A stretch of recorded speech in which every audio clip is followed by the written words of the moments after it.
बहुत प्राचीन काल की बात है, जब धरती पर धर्म और अधर्म का संतुलन अभी भी जीवंत था। एक छोटे से गांव में रहता था एक मेहनती व्यापारी जिसका नाम था वीर सिंह। उसकी पत्नी का नाम था राधा। दोनों पति पत्नी बेहद प्रेम से रहते थे। वीर सिंह एक साधारण अनाज का व्यापार करता था, लेकिन उसके मन में बड़ा सपना था कि वह दूर के शहरों में जाकर बड़ा व्यापार स्थापित करे और अपनी पत्नी को सुखी जीवन दे। एक दिन वीर सिंह ने अपनी पत्नी राधा से कहा, प्रिय, हमारे पास जो थोड़ा बहुत धन है उसी से हम पड़ोस के बड़े राज्य विजयपुर जाएंगे। वहां व्यापार करके हम धन कमाएंगे और वापस लौटकर अपना घर बसाएंगे। राधा ने मुस्कुराते हुए सहमति दे दी। दोनों ने अपना छोटा सा सामान बांधा, कुछ कपड़े, थोड़े गहने और व्यापार के लिए रखे हुए सोने के सिक्के। वे बैलगाड़ी पर सवार होकर यात्रा पर निकल पड़े। रास्ता लंबा था। जंगल, पहाड़ और नदियां पार करते हुए वे विजयपुर राज्य की सीमा पर पहुंचे। सूरज ढलने वाला था और चारों तरफ घना जंगल फैला था। अचानक घने पेड़ों के पीछे से कुछ डाकू निकले। उनका सरदार एक भयानक दिखने वाला आदमी था जिसके चेहरे पर बड़ा सा दाग था। डाकुओं ने तलवारें निकाल ली और चिल्लाए, रुक जाओ, जो कुछ है सब दे दो, वरना जान से मार देंगे। वीर सिंह ने राधा को अपनी पीठ पीछे छुपाया और विनती की, भाइयों, हम गरीब यात्री हैं, जो है ले लो, लेकिन हमें छोड़ दो। लेकिन डाकू कहाँ मानने वाले थे। उन्होंने गाड़ी से सब कुछ लूट लिया, सिक्के, गहने, कपड़े, यहाँ तक कि बैल भी छीन लिए। राधा के गले की मंगलसूत्र तक नहीं छोड़ा। कुछ ही पलों में वीर सिंह और राधा बिल्कुल कंगाल हो गए। डाकू हंसते हुए जंगल में गायब हो गए। अब दोनों अकेले खड़े थे, न पैसा, न सामान, न कोई सहारा। राधा रोने लगी, स्वामी, अब क्या होगा? अनजान राज्य में हम कैसे जिएंगे? वीर सिंह ने उसे सांत्वना दी, चिंता मत करो राधा, ईश्वर पर भरोसा रखो। पैदल ही विजयपुर शहर चलेंगे, वहां कोई न कोई रास्ता निकलेगा। लेकिन उसके मन में भी डर था।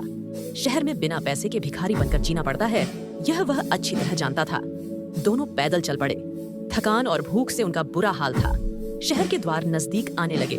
नगर के बाहर एक छोटा सा आश्रम दिखाई दिया। वहां एक बुजुर्ग संत बैठे थे जिनका नाम था स्वामी हरिदास। वे अपने कुछ शिष्यों को जीवन के सत्य और धर्म की शिक्षा दे रहे थे। उनका चेहरा शांत और तेजपूर्ण था, आंखों में करुणा झलकती थी। वीर सिंह ने राधा से कहा, चलो इन संत जी से आशीर्वाद लें, शायद कोई मदद मिल जाए। दोनों आश्रम में गए। स्वामी हरिदास ने उन्हें देखा और मुस्कुराकर बोले, आओ पुत्र, बैठो, तुम्हारे चेहरे पर चिंता की लकीरें साफ दिख रही हैं। क्या बात है? वीर सिंह ने सारी कहानी सुना दी। डाकुओं की लूट, कंगाली और अब व्यापार शुरू करने की मजबूरी। अंत में हाथ जोड़कर बोला, महाराज, हमारे पास कुछ नहीं बचा। अगर आप कोई उपाय बताएं, मैं अपनी पत्नी को किसी धनी साहूकार के पास गिरवी रखकर कुछ धन ले लूं तो व्यापार शुरू कर सकूं। कृपा करके किसी विश्वसनीय व्यक्ति का पता बताएं। स्वामी हरिदास को उन पर दया आ गई। वे जानते थे कि ऐसे समय में इंसान मजबूरी में क्या क्या करता है। उन्होंने कहा, पुत्र, शहर में एक बड़ा साहूकार है, नाम है महाजन लालचंद। वह धनी है और मेरे परिचित भी। जाओ, उसे मेरी सिफारिश बताना, लेकिन याद रखना, धर्म से कभी समझौता मत करना। वीर सिंह और राधा महाजन लालचंद के बड़े हवेली पर पहुंचे। हवेली देखकर राधा डर गई। इतनी शानो शौकत। लालचंद एक मोटा चालाक चेहरे वाला आदमी था। उसकी आंखें लालची थीं। वीर सिंह ने स्वामी जी का नाम लिया और अपनी बात कही, सेठ जी, मुझे व्यापार के लिए कुछ धन चाहिए। गिरवी रखने को मेरे पास सिर्फ मेरी पत्नी है, उसे आपके पास रख लीजिए, मैं ब्याज सहित जल्दी लौटा दूंगा। लालचंद ने राधा को ऊपर से नीचे तक देखा। राधा सुंदर और संस्कारी थी। उसके मन में लालच जागा। वह बोला, ठीक है, मैं 500 स्वर्ण मुद्राएं देता हूँ। तुम्हारी पत्नी मेरे यहाँ नौकरानी की तरह काम करेगी जब तक तुम कर्ज लौटाओगे। वीर सिंह को मजबूरी थी, उसने सहमति दे दी। राधा ने आंसू पीकर विदा ली। वीर सिंह धन लेकर व्यापार के लिए निकल पड़ा। वीर सिंह ने उन मुद्राओं से लहसुन का व्यापार शुरू किया। वह गांवों में जाकर किसानों से सस्ते में लहसुन खरीदता और शहर के बाजारों में ऊंचे दाम पर बेचता। उसकी मेहनत और ईमानदारी रंग लाई। मौसम अनुकूल रहा, लहसुन की कीमतें बढ़ गईं। कुछ ही महीनों में उसने 2 गुना से ज्यादा धन कमा लिया। अब उसके पास 1000 मुद्राएं थीं।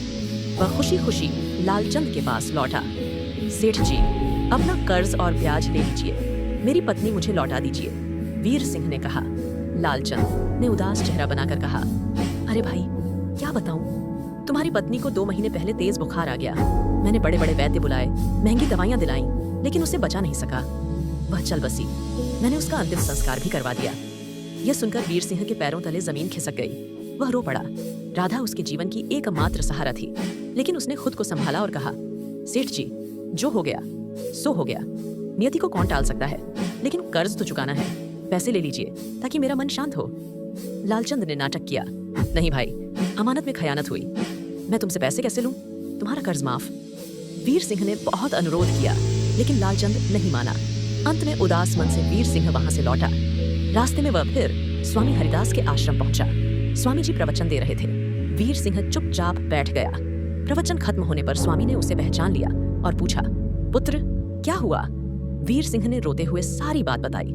स्वामी हरिदास मुस्कुराए और बोले, धोखा हुआ है पुत्र, तेरी पत्नी जीवित है, लालचंद ने उसे छुपा रखा है, वह लालची है, राधा की सुंदरता पर मोहित हो गया। अब विजयपुर के राजा महाराज धीरज सिंह हैं उनके पास जा, वे बुद्धिमान और न्यायप्रिय हैं, दरबार में अपनी फरियाद कर, वे जरूर मदद करेंगे। वीर सिंह ने स्वामी जी की सलाह मानी और राज दरबार पहुंचा। महाराज धीरज सिंह सिंहासन पर विराजमान थे। वीर सिंह ने सारी कहानी सुनाई और न्याय की गुहार लगाई। राजा ने लालचंद को तलब किया।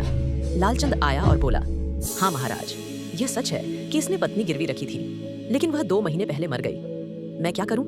राजा ने पूछा। सबूत?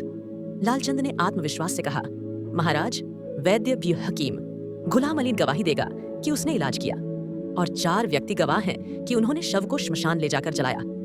गवाहों को बुलाया गया। उनकी बातें इतनी विश्वसनीय लगीं कि राजा को भी यकीन हो गया। उन्होंने वीर सिंह से कहा, यदि जीवित होती तो दिलवा दे, लेकिन अब मजबूरी है, और उसे विदा कर दिया। वीर सिंह फिर स्वामी हरिदास के पास पहुंचा और सब बता दिया। स्वामी ने कहा, राजा ने सतही न्याय किया, वे बुद्धिमान हैं, लेकिन गहराई नहीं देखी। अब एक आखिरी उपाय है, राजा से कहो कि सिर्फ 2 घंटे के लिए मुझे उनका सिंहासन सौंप दें, मैं दिखाऊंगा कि सच्चा न्याय क्या होता है। वीर सिंह ने वैसा ही किया। राजा को आश्चर्य हुआ, लेकिन वे उदार थे। बोले, यदि इससे न्याय मिले तो मैं सिंहासन छोड़ देता हूँ, संत को ले आओ। स्वामी हरिदास दरबार में आए। राजा ने सिंहासन छोड़ दिया। स्वामी सिंहासन पर बैठे। दरबार में सन्नाटा छा गया। सबसे पहले लालचंद को पेश किया गया। स्वामी ने पूछा, तेरे पास मौत का सबूत? लालचंद ने गवाह पेश किए। पहले हकीम गुलाम अली को बुलाया। स्वामी ने पूछा, तूने राधा का इलाज किया? हकीम बोला, हाँ हुजूर। कैसे? तू उसके घर जाता था या वह तेरे पास आती थी? नहीं हुजूर, सेठ जी खुद दवा ले जाते थे। स्वामी बोले, तो तूने मरीज को देखा तक नहीं? दवा किसी और के लिए भी हो सकती थी, या जहर? हो सकता है तेरी दवा से ही मौत हुई हो। हकीम घबरा गया। नहीं नहीं हुजूर, स्वामी ने कठोर स्वर में कहा, ऐसे लापरवाह वैद्य को 50 कोड़े और मुंह काला करके नगर भ्रमण की सजा। अब बोल सच। हकीम कांपकर गिर पड़ा। माफ करें महाराज, मैंने कभी मरीज देखा ही नहीं। लालचंद ने मुझे 1000 मुद्राएं दी कि झूठी गवाही दूं। स्वामी ने कहा, झूठी गवाही के लिए 15 कोड़े। सैनिकों ने तुरंत कोड़े लगाने शुरू किए। हकीम चीखने लगा। दरबार में मौजूद 4 गवाह जो श्मशान की गवाही देने वाले थे, रामू, श्यामू, घीसू और मदारी, डर से कांपने लगे। अब उनकी बारी आई। स्वामी ने पूछा, तुमने शव को स्नान कराया, कफन में लपेटा, शरीर देखा? वे बोले, नहीं हुजूर, सेठ जी ने तैयार अर्थी दी थी, हमने सीधे श्मशान ले जाकर जला दिया। स्वामी बोले, तो तुमने जांचा तक नहीं कि अर्थी में मृत व्यक्ति है या बेहोश जीवित? यदि जीवित को जला दिया होता तो हत्या होती, इसके लिए मृत्युदंड हो सकता है। 4 के होश उड़ गए। वे रोने गिड़गिड़ाने लगे। अब लालचंद की बारी। उसका चेहरा पीला पड़ गया। स्वामी बोले, तेरे सारे गवाह टूट गए, अब बोल, निर्दोष स्त्री को कैद रखने की सजा क्या हो? लालचंद चुप रहा। स्वामी ने कहा, 10 वर्ष कठोर कारावास सुनाने से पहले यदि अभी राधा को हाजिर कर दे तो सजा कम हो सकती है। लालचंद घबरा गया। उसने तुरंत सेवकों को भेजा। कुछ ही देर में राधा दरबार में लाई गई, जीवित और स्वस्थ, लेकिन आंसुओं से भरी। वीर सिंह दौड़ा और उसे गले लगा लिया। दोनों फूट फूट कर रोए। स्वामी ने फैसला सुनाया। लालचंद को षड्यंत्र और झूठ के लिए 1 वर्ष कैद और जुर्माना। हकीम को 15 कोड़े, 4 गवाहों को 50-50 कोड़े। 2 घंटे पूरे होने पर स्वामी ने सिंहासन राजा को लौटाया। महाराज धीरज सिंह हाथ जोड़कर बोले, महात्मा जी, आपने मुझे सिखाया कि न्याय केवल सबूत सुनना नहीं, उनकी गहराई जांचना है। मैं आपका सदैव आरणी रहूंगा। वीर सिंह और राधा को राजा ने इनाम दिया, धन, जमीन और सम्मान। दोनों स्वामी हरिदास के चरणों में गिरे। स्वामी ने आशीर्वाद दिया, पुत्र, सच्चाई और धैर्य हमेशा जीतते हैं। इस घटना के बाद विजयपुर में न्याय की नई मिसाल कायम हुई। लोग आज भी कहते हैं कि सच्चा न्याय वह है जो सतही नहीं बल्कि सत्य की जड़ तक पहुंचे। कैसी लगी कहानी कमेंट में बताएं।